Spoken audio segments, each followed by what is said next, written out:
Welcome to the Shreveport Connection with Tommy. This video is on your Monday Night Raw results and your spoilers for WWE main event.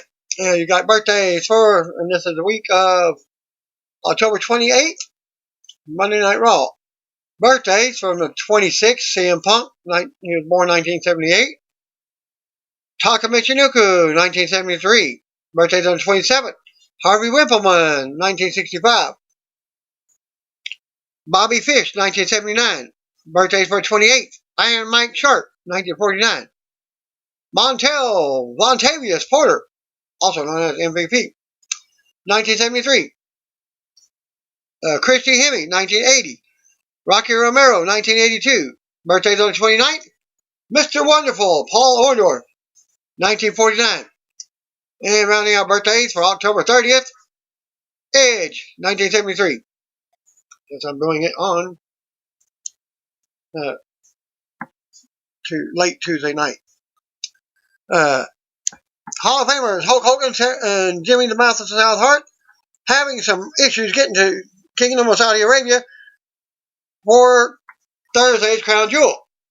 As seen in this link here, the Hulkster posted a Facebook video and revealed that their plane had a really hard landing after blowing out tires and melting the brakes in Iceland. Hogan noted that a friend of theirs had a similar plane and was letting them catch a ride to Saudi Arabia, a former Minnesota boy who could be Hall of Famer Ric Flair, who will do battle against Hogan with the 10-man Team Flair versus Team Hogan in a match on Thursday. There was also rumors that he was riding with Brock Lesnar on his personal plane, but Brock actually rode with the WWE crew instead for a change. Hogan called the bad landing in Iceland quite an experience, but it looks like that they will be able to make it to Saudi Arabia in time. Lana, Natalya, and Lacey Evans also made the trip with the WWE crew to the Kingdom of Saudi Arabia. As you can see in this link, the three members of the WWE Women's Division were spotted at an airport, and they will do battle as Natalya will face off against Lacey Evans. And they will probably be wearing full bodysuits. WWE has not been able to have their female superstars wrestle in the kingdom due to local laws, but it's possible that they make WWE community appearances as Natalya and Alexa Bliss did earlier this year. There was a scheduled match, but that match never did happen because it was canceled at the last minute. As it was at the Super Showdown, they disappeared at hospitals and schools with the other WWE superstars. And they were forced to cover up while out in public. No official word on if Lana, Evans, or Natalya will appear, but they are advertised in a match.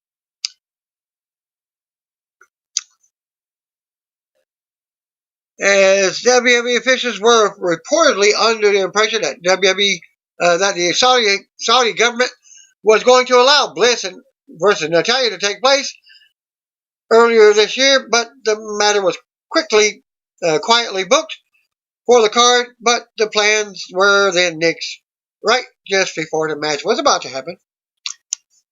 Regarding this year's show, Wrestling Observer Newsletter noted that there have been no internal rumors of a possible women's match taking place at Crown Jewel this week. And there's a lot of talk earlier this year that eventually the Saudis would allow a women's match to take place, at least sometime in the next few years. After someone tagged Byron Saxton in a 2K20 glitch on Twitter at this link, the WWE main event commentator joked about the mistake. He replied to the photo, "This explains why I've been meaning to make an appointment with my optometrist."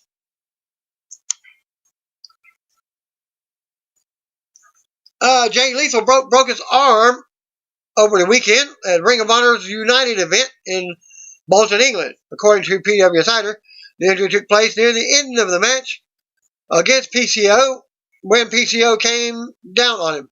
Lethal moved just a little bit before the impact on his arm took the brunt of the drop. And there's no current timetable for his return. WWE Games announced that the new Originals Bump in the Night DLC has been released for $14.99. The DLC was also included with the Deluxe and SmackDown 20th Anniversary editions and was a pre-order bonus for the Standard Edition. The first DLC for 2K20 includes The Fiend Bray Wyatt, Swamp Powder Bray Wyatt, Fed Up Sheamus, Twisted Nikki Cross, Survivor Mandy Rose, Demon King Finn Balor, Franken Strowman, Braun Strowman, Wicked Aleister Black, Unleashed Apex Predator Randy Orton, and more mystery characters. A new 2K showcase and a new 2K towers are also included, along with the White Swamp Arena and the Cemetery Brawl Arena, plus new superstar parts, new arena parts, new weapons, new moves, and more. There are still 3 Originals DLC packs to be released. Wasteland Wanderers, Southpaw Regional Wrestling, and Empire of Tomorrow. 2K noted that there will be 3 will be released by spring 2020. JoJo Offerman could be returning to work for WWE this coming week, as she was reportedly backstage at Raw, according to PW Insider. JoJo is currently in St. Louis for Raw for the first time. She's returned to the road for the company since taking time off to have her first child with Bray Wyatt. For those that don't know, no, they had their first child. She had not been seen on TV since the New Year's Eve Raw episode, which was taped a few days prior to that. The Raw announcer gave birth to Shane Wyatt's first child back on May 18th, a boy named Nash 6 Rotunda. No word yet on if JoJo will return to Raw this week. I don't remember seeing her if she was on Raw, but I'll keep you updated. Mike Rome has been handling the Red Brand ring announcing duties while JoJo has been away. Wyatt is also scheduled for Raw afterwards in a dark match main event against Universal Champion Seth Rollins. Always the same finish. And I'll give you that at the end of the video. Crown Jewel Battle Royal participants rebuild for the kickoff pre-show from thanks to their Twitter account. WWE has announced that the 20-man Battle Royal at the Crown Jewel will take place on the kickoff pre-show. WWE has announced the following participants for the Battle Royal. 24/7 champion Sunil Singh, Mojo Rawley, Eric Rowan, R-Truth, Sin Cara, The Brian Kendrick, Titus O'Neil, Tony Nese, Akira Tozawa, Shelton Benjamin, Apollo Crews, Buddy Murphy, Andrade, Drake Maverick, Eric Young, Luke Harper, Cedric Alexander, Heath Slater, Humberto Carrillo, No Way Jose. 20-man Battle Royal. Also, the winner of the Battle Royal will go on to challenge AJ Styles later on in the show with his title on the line. So, those that are in the Battle Royal will have double duty. The Raw episode saw NXT superstar, a new NXT superstar making her main roster debut at this link. Catalina came to the ring with Sin Cara for his rematch with Andrade and ended up evening the odds with Zelina Vega, but was unable to help Cara get the win in the rematch from last week. Garcia, who was wearing a mask for her first WWE TV appearance, was announced in the WWE Performance Center class from mid-August. The class also featured Santana Garrett, Evolve Champion Austin Theory, Tahuti Miles, Brianna Brandy, and others. Santana Garrett has been seen in AEW recently. Nope, I gave a spoiler to this week's AEW. WWE kept referring to her as Catalina or Carolina on Raw, but it looks like she will be using the name Carolina on the main roster. Carolina just came to WWE back in September in the same WWE Performance Center class as Santana Garrett and Austin Theory. And previously Santana Garrett was from Women of Wrestling, and also a WWE trainer. From Raw, saw two enhancement talents billed as the Chicago Cubs. Yeah, they were dressed in Chicago Cubs baseball uniforms. Rizzo and Bryant, who lost a squash match to Raw Tag Team Champions, the Viking Raiders. Rizzo is Mike Seidel, the brother of Evan Bourne, Matt Seidel. And Bryant is a Midwest Indie star named Kyle Roberts. Back to Garcia's performance, center class notes noted the following on her. Catalina Garcia from Chile goes by the professional alias of La Diva del Ring. Jessie on the independent wrestling circuit. Garcia has competed in Chilean Promotion 5, Luchas, Clandestino, and Max Lucha Libre, as well as the Santiago-based Revolucion Lucha Libre, where she is a two-time women's champion. Garcia made her NXT ring event debut back in September and has worked a few events since then. She is from Chile and has used the name Jessie on the Indies. It's worth noting that the announcers and the graphics on Raw referred to Garcia as both Catalina and Carolina for her first name. So I wonder if it's C, Catalina, Carolina.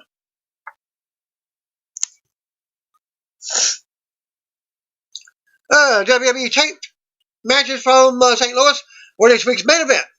Shelton Benjamin defeated Akira Tozawa.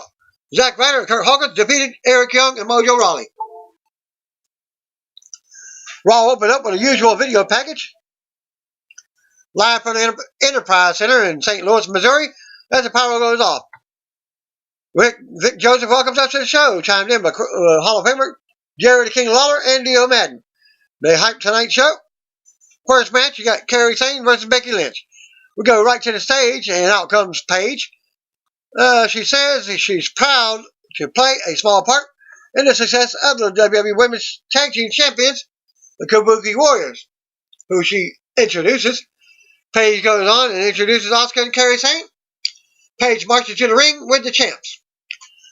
We get a look at how the Kabuki Warriors recently defeated Charlotte Flair and Raw Women's Champion Becky Lynch. Paige takes the mic and talks about how she introduced the Kabuki Warriors together 6 months ago. She goes over their individual highlights and says this could have backfired, but she's so happy they gelled together and now stand in front of everyone as the champions. Asuka snatches the mic from Paige out of nowhere. Asuka says something in Japanese. Paige takes the mic back and says, "Wait a second, it's her time." Sane then snatches the mic and says something too, then laughs. Paige goes for the mic again, but ends up on the mat. As Asuka spits her green mist in Paige's face, and she screams out for help. Fans boo. Trainers assist Paige as she screams for water, saying she can't see. Fans boo the champs as they stand tall in the ring. Asuka comes to the floor and stares Paige down as the referee tries to hold her back. Music interrupts. Out comes Raw Women's Champion Becky Lynch for the save. Lynch hits the ring and tackles Sane, unloading on her with strikes. Lynch kicks Sane out of the ring and she rolls and fans cheer for her. Lynch finally rushes to the floor and fights off Asuka and Sane at the same time. Numbers game catches up with Lynch, but still fights him off. Lynch tosses Asuka over the barrier into the crowd. Sane and Becky brings her back in the ring, and we get the match started. Sane rolls to the floor as Lynch stalls, goes back to commercial. Back to the ring, we'll see what just happened as the bell rings. So the match didn't start until after the commercial break. They go at it, and Lynch takes it to the corner to beat down Sane. Sane fights off Becky, but they end up on the floor. Sane brings it back in and unloads for strikes in the corner. More back and forth now until Sane takes control. Becky fights back, and we get a bulldog in the middle of the ring. Lynch gets dropped for a 2 count. More back and forth between the two as Asuka watches from ringside. Lynch comes back and drops Sane with a kick to the chin for a close 2 count. Lynch works on the arm of Sane. Now as Lynch goes for the disarmer, but Sane fights her off. Sane ends up trying to play possum for a flying clothesline off the ring steps, but Lynch knocks her out of the air. Lynch argues with Asuka now. Sane comes back and has words with Becky. Sane drops Lynch at ringside as we go back to commercial. Back for the break. As Sane has Lynch grounded in the middle of the ring. Lynch breaks it. They trade strikes and Lynch unloads in the middle of the ring for a pop. Sane shuts her down for a pin attempt as Lynch kicks her. Lynch with more offense than a clothesline.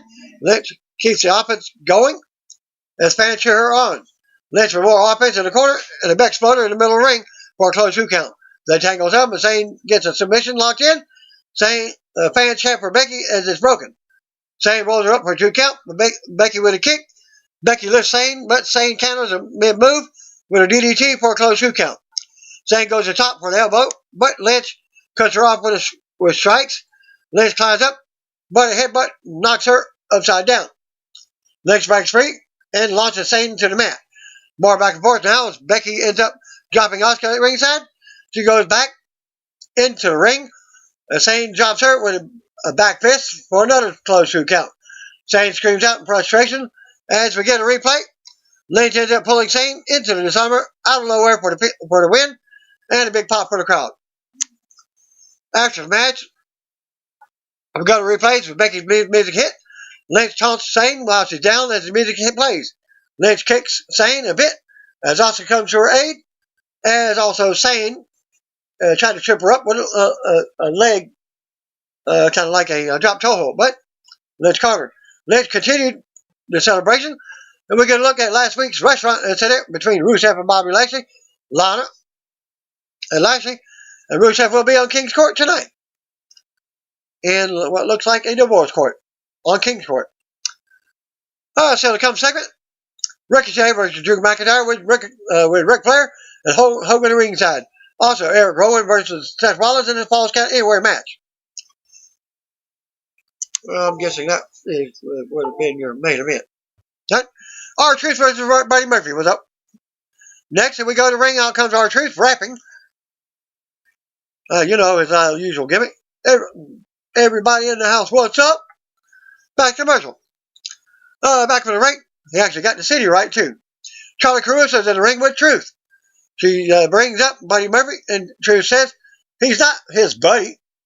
Charlie brings up the recent WWE 24/7 title loss to Sunil Singh. Truth now has a pair of eyeglasses to make sure he has an extra set of eyes watching his back. Truth goes on with comedy like only he can, and says when he sees Ranjit Singh again, he will be the champion once again. Music interrupts, out comes Buddy Murphy. Murphy says Truth is too focused on this title and not him, which is fine. Murphy says he's Australia's finest, and after tonight, Truth won't forget him. He tosses the mic, and we get the bell. They lock up and tangle in the middle ring. Murphy rocks Truth and unloads with stomps in the corner. Murphy keeps control until Truth rocks him with the right hand. And then a few more. Truth turns it around, but runs into a big boot in the corner. Truth counters another move and drops Murphy for a 2 count. Truth rallies fans and looks to perk Murphy away, but can't. They go back and forth again. And the Singh brothers and other superstars just run around the ring a few times as the 24/7 title chase continues. Truth makes it back to the ring at the 8 count, but Murphy rocks him with her knee for the win. After the match, other superstars run off to the back as Murphy's music hits as he stands tall. Truth runs away for the 24/7 title as we go to replays. Back from the break. We get another backstage promo from the Authors of Pain, Akama Razar. They talk more about violence, but they're not telling everyone a lot about them. So their victims won't know what hit them when they hit. We go to the ring. Out comes the Street Profits, Montez Ford and Angelo Dawkins. They hit the crowd to celebrate with fans on the way to the ring. They finally hit the ring with mics, and the fans do the "We Want Smoke" chant. Ford and Dawkins talk about making their Raw debuts in the main event last week with Kevin Owens. Dawkins says anyone who wants to throw down with the Street Profits, like the OC did, you done messed up. Ford says they want all the smoke.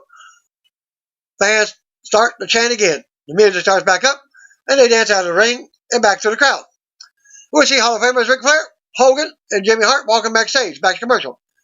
And the next match is Ricochet with Drew McIntyre. Ricochet versus Drew McIntyre. As your captains are there at ringside. Back for the ring, we see all three Hall of Famers in the ring as Real American wraps up with Ric Flair, Hogan, and Jimmy Hart. Music interrupts, out comes Ricochet. Drew McIntyre was out next. Ricochet nails the suicide dive to start the match and drops Drew at ringside as he makes his entrance. They come in, if they get the bell, Ricochet with more offense and leaps back out and takes Drew down on the floor again. Ricochet lands bad. They bring him back in, but Drew catches Ricochet in mid-springboard and drops him over the top rope. Ricochet falls to the floor, and Drew follows, working him over. Drew launches Ricochet on the outside again. Doing a big chop to Ricochet as Flair looks on. Mocking Flair. Drew brings him back in and focuses on Ricochet's hurt ribs as the referee warns him. Hogan cheers Ricochet on as Drew keeps him down. Drew launches Ricochet across the ring once again.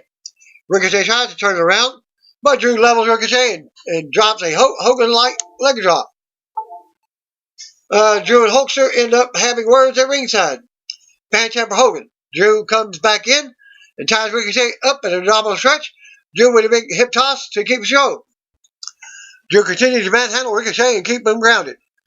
Ricochet finally counters, but springboards into Drew's arms. He slides out, but Drew nails him back with a big back body drop. Drew dominates some more and taunts Hogan, laughing. Drew then tosses Ricochet out to the floor and follows up. Drew with a big chop against the barrier. Ricochet fights back, but Drew rocks him with a forearm. Drew lifts Ricochet high in the air and drops him over the top of the barrier. Jimmy Hart tries to get Hogan to back off. Drew brings him back in the ring, but runs into boots in the corner. Hogan tries to rally Ricochet up now as Ricochet gets nailed shots in the corner as Hogan cheers him on. Drew then rocks Ricochet as mid-move for another 2 count. Back to commercial. Back to the ring, Drew continues to beat down Ricochet as Flair looks on smiling. Ricochet with a close 2 count out of nowhere. Drew turns it back around and goes to launch Ricochet, but it's blocked and Drew is sent face first into the turnbuckles. Ricochet fights back and there's a tangle. Ricochet and Drew get up at the same time. Ricochet with a jawbreaker and a big kick. Then a drop kick. More back and forth. Ricochet with a big springboard moonsault for a close 2 count as Flair and Hogan both look on. From the outside, Ricochet slides out of a finisher. More back and forth again. Drew with a big jumping elbow. Drew catapults Ricochet face first into the mat, but Ricochet kicks out of 2. Drew can't believe it. More back and forth between the two. Drew levels Ricochet with a big clothesline, but somehow he kicks out again. Drew ends up upside down in the corner of the Tree of Woe. But he pulls himself up and launches Ricochet into the mat from up top. Drew charges with a Claymore kick, but Ricochet drop kicks him to the mat. Ricochet climbs up top, but is forced to land on his feet with a roll through as Randy Orton suddenly hits an RKO out of nowhere, and the Team Flair captain drops Ricochet with an RKO out of nowhere. Winner by DQ, Ricochet. After the match, some fans boo, but most chant for Orton. Orton is hyped up now as he greets Drew, and they shake hands. Flair joins them as they toss Ricochet out of the ring. And taunt Hogan. Orton's music hits again as Flair raises the arms of Orton and Drew. We go to replays one more time. Still to come, King's Court may turn into divorce court. Also, Roman versus Rollins in a Falls Count Anywhere match. The OC stops Humberto Carrillo backstage, and AJ Styles talks about how impressed he was with Humberto's match against Seth Rollins last week. AJ then goes on and says if Humberto wants to try his luck against a real champion, step in the ring with him tonight and challenge him to a match. OC continues taunting Humberto as they walk off back to commercial. Viking Raiders versus Rizzo and Bryan, the Cubbies. The 2.5 talent wait in the ring. Rizzo and Bryan are announced as the Chicago Cubs. And they're wearing Cubs jerseys and uniforms from Boos for the Crowd. Raw Tag Team Champions, the Viking Raiders, Eric and Ivar, are out next for the non-title match. Eric starts off and destroys both opponents. Ivar tags in for a big double team move. Ivar keeps control and launches himself at the other opponents. Eric comes back in and slams Ivar on top of one of the opponents. Double team domination continues until Eric and Ivar hit the Viking experience, move for the pin and the win. After the match, Eric and Ivar stand tall and go to replays. They pose over their latest victims and raise the titles in the air. So to come segment again, Styles versus Carrillo. Bobby Lashley and Lana are backstage. Lana doesn't look happy. Lashley has his arm around her. Lawler says he will have his King court soon. Back to commercial. Sin Cara versus Andrade. We go to the ring. Out comes Andrade with Zelina Vega for a rematch from last week. Charlie is backstage with Sin Cara, asking how he will even the odds that Vega being at ringside. He introduces the masked Catalina, and she's fired up. We go to the arena, and Catalina leaps on from the apron first as Sin Cara makes his entrance next. They call the masked woman Catalina, but her name, said Carolina. Some botches on Raw tonight, huh? The bell rings and Andrade gets sent out of the ring first, comes right back, and Sin Cara drops him on the floor as Vega smiles and taunts. Andrade brings him back in the ring and drops Cara with a backbreaker for a 2 count. Andrade grounds Cara with a submission as Vega and Catalina look on from ringside. More back and forth between the two. Andrade goes down on the outside. Sin Cara leaps from the top but takes Andrade back down on the floor. They bring him back in, and Sin Cara with a big counter. Vega on the apron to distract the referee as Sin Cara goes for the pin. As Catalina ends up bringing Vega down, countering and launching her into the barrier. This leads to Andrade getting the pin on Sin Cara. After the match, Vega and Andrade retreat up the ramp as Sin Cara is with Catalina, who they keep calling different names. We go to replays, go back to Vega and Andrade smiling from the ramp. We see Natalya and Charlotte backstage walking. Back to commercial. Are they facing each other? No, they got a tag team match. Natalya and Charlotte versus the Iconics. I didn't even see this match at all. I think I decided to wash my clothes. Back from the break, out comes Natalya and Charlotte as Mike Rome does his ring introductions. Iconics are out next, Billy Kay and Peyton Royce. Flair and Peyton go at it. Flair unloads with chops. Natalya comes in for some quick double teaming and a 2 count. Kay comes in and turns it around, grounding Natalya and talking trash. Peyton comes right back in and drops Natalya with a big kick for a 2 count. Peyton manhandles Natalya on the mat now. Flair ends up taking Royce out and sending her to the floor. Kay swings at Flair but misses. Natalya takes advantage of the distraction and applies a sharpshooter to Kay. Royce tries to interfere, but Flair intercepts her and takes her out. Kay taps to the sharpshooter. Winners of the match, Natalya and Charlotte. After the match, Flair and Natalya hug and raise their arms as Natalya's music hits. Charlotte Crew is backstage with Seth Rollins. Rollins says, Rollins talks about accepting tonight's Falls Count Anywhere match because he fights. It's what he does. Rollins goes on and says he knows Bray Wyatt will take it to another level on Thursday at Crown Jewel because he took it another level when he burned the Firefly Funhouse. He goes on about Wyatt and the Fiend, but he's ready for Crown Jewel. Falls Count Anywhere match was up next. Seth Rollins versus Eric Rowan. Back from the break, out comes Universal Champion Seth Rollins for the non-title Falls Count Anywhere match. Eric Rowan is out next, marching to the ring. Bell rings. Rollins immediately nails a dropkick. Back and forth for a few minutes. Rollins winning 1 count. Rollins sends Rowan to the floor, but Rowan pulls him out and sends him into the barrier a few times. And again, Rowan launches Rollins face first into the top of the barrier and then levels him with a big boot. Rowan gets a 2 count on the floor. Rowan chops Rollins with a big strike against the barrier. Rowan dumps Rollins over the barrier into the crowd as a fan cheer. Rowan beats Rollins through the crowd, headbutting him and beating him up the stairs to the concession stand area. Cameras follow the brawl into the main concourse as the fans watch them continue. As many people were getting them some food, so I guess they wasn't interested in this championship match, non-title match. Rowan blocks a shot with a barricade divider. Rowan grabs Rollins and launches him over a table into the merchandise table. Rowan choke slams Rollins through the table and covers him on top of the table for a 2 count. We go to commercial with Rowan in control. Back from the break, they're already back in the ring. Rollins runs the ropes and nails the suicide dive on Rowan on the floor. No, they didn't have a split screen this week. Rollins runs for another dive, but Rowan is still up. Rollins goes for a third dive, but Rowan grabs him. Rollins counters and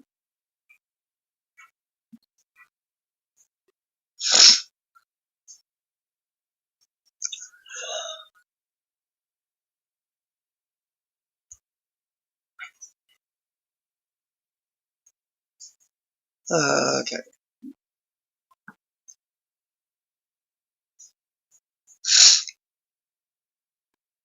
Okay, Rowan drop kicks Rollins out of the ring. Rowan runs around the ring and hits across body out on the floor for a 2 count. Fan chant burning down as Rowan keeps control on the floor. Rowan launches Rollins into the ring post for another close 2 count. Rowan scoots Rollins on his shoulders and walks him up the stage. Rollins fights free, but Rowan clubs him to the floor on top of the stage. Rowan yells out about Rollins trying to embarrass him. Rowan takes apart the Raw announce table now. Rowan goes for Iron Claw into the table, but Rollins lands on top of the table on his feet. Rollins decks Rowan and hits a stomp into the top of the table, but it doesn't break. Rollins stumbles off the table and covers, but Rowan kicks out too.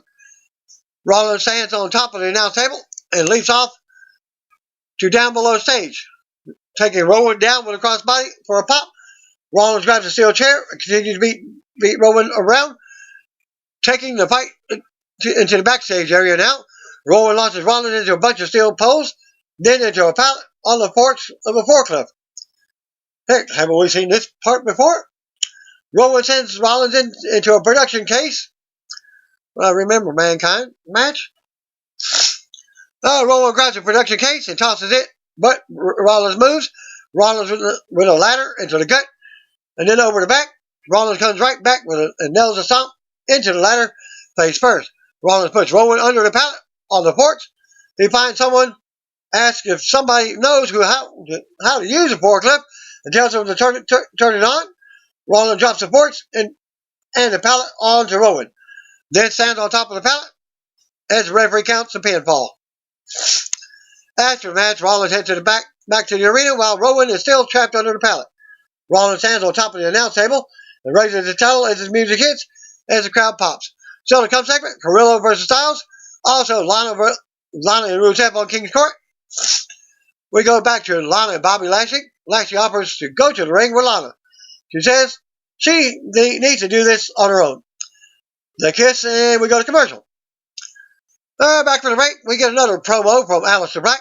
Black talks about how Madness is doing the same thing over and expecting a different outcome. His outcome have been the same, and he doesn't want them to change. He goes on and says he will make sure his next opponent has an intimate relationship with Spear right before he takes their head off. We see what happened with WWE Champion Brock Lesnar, Rey Mysterio, Dominic, and Cain Velasquez from SmackDown. Now to go over the Crown Jewel card, AJ Styles versus Humberto Carrillo is up next.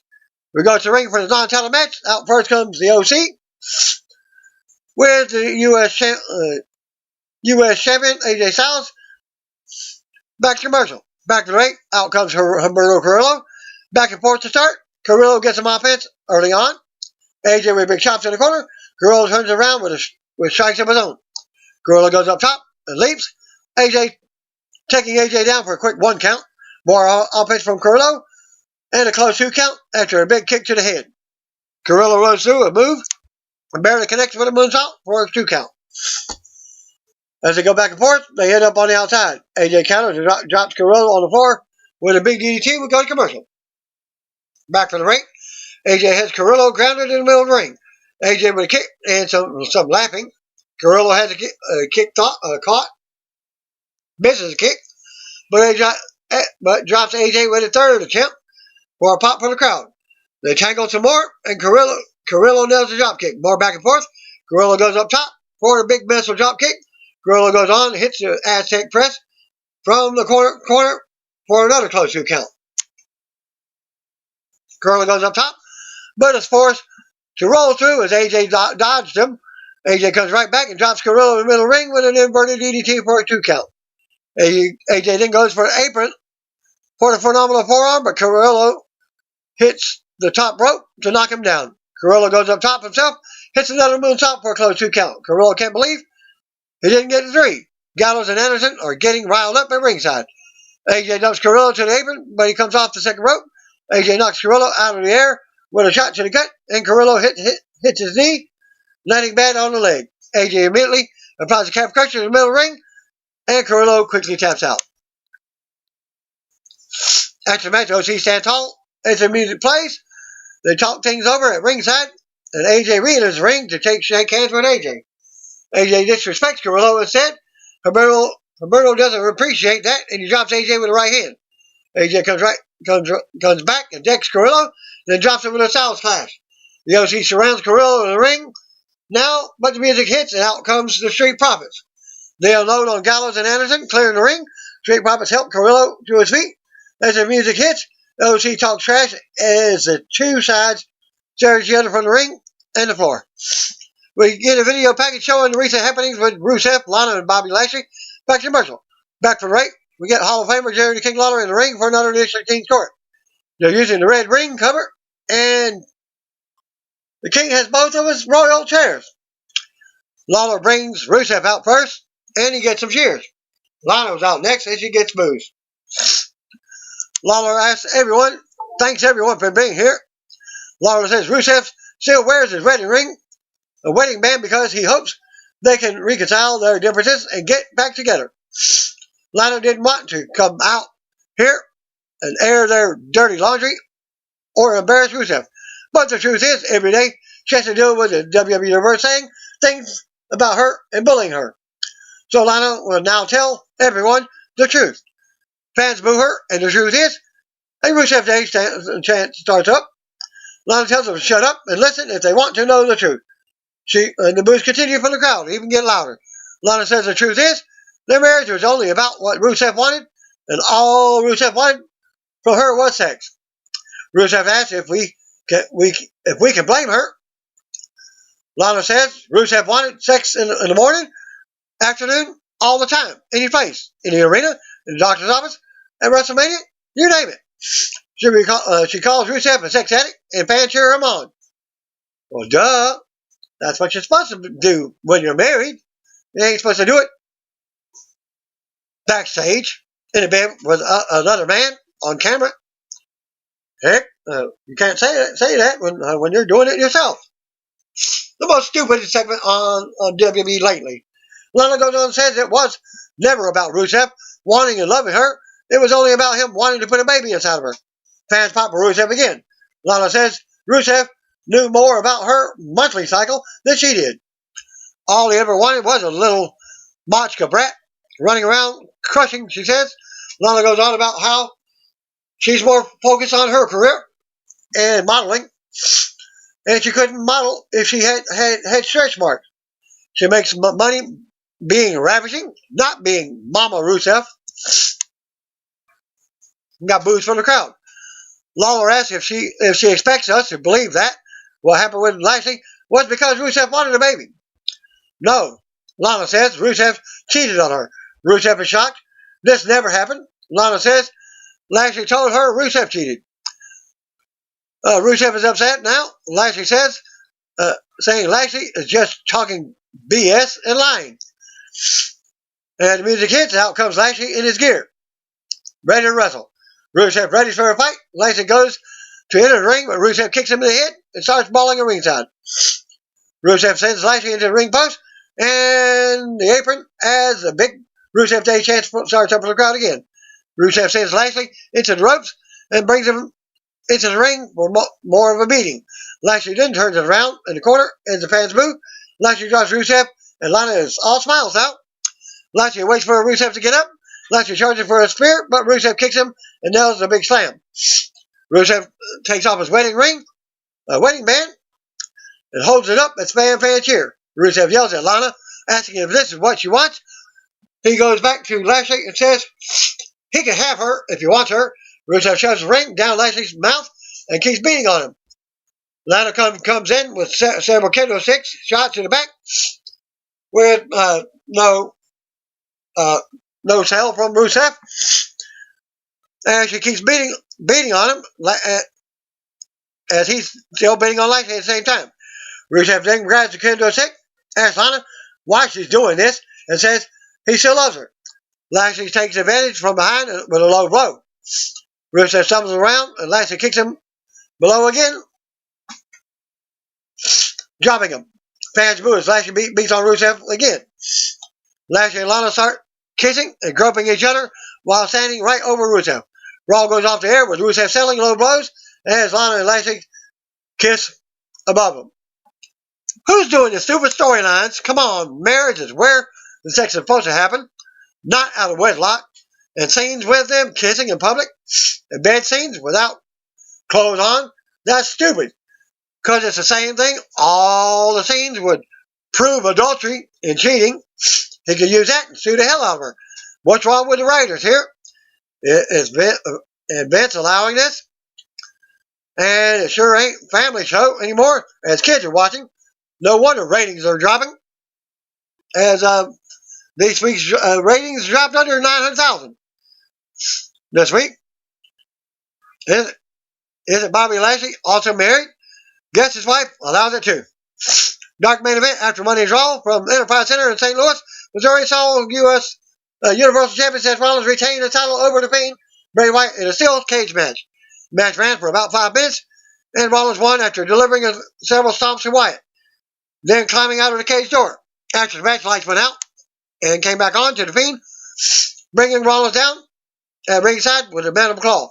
The Fiend left the mandible claw and applied to Rollins for a minute or two, and then made his exit to the back while Rollins was laid out.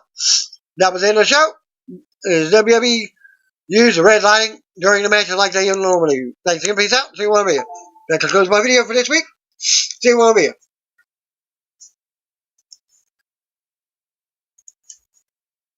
Thanks again. Peace out.